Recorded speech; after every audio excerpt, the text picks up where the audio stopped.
জামাতে ইসলামীর আমির ডাক্তার শফিকুর রহমানের এক্স অ্যাকাউন্ট হ্যাকের ঘটনায় বঙ্গভবনের এক আইসিডি কর্মকর্তাকে আটক করেছে ঢাকা মহানগর গোয়েন্দা পুলিশ ডিবি। মঙ্গলবার দিবাগত রাত 1:30টার দিকে বিষয়টি নিশ্চিত করেন ডিবি প্রধান অতিরিক্ত পুলিশ কমিশনার শফিকুল ইসলাম। তিনি জানান, বঙ্গভবনের সহকারী প্রোগ্রামার মোহাম্মদ সরওয়ারে আলমকে জিজ্ঞাসাবাদের জন্য ডিবি কার্যালয়ে নেওয়া হয়েছে। জিজ্ঞাসাবাদ শেষে প্রয়োজনীয় আইনগত ব্যবস্থা নেওয়া হবে।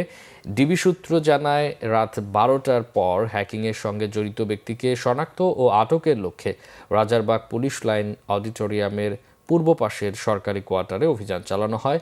অভিযান শেষে সেখান থেকেই মোহাম্মদ সরওয়ারে আলমকে আটক করা হয়।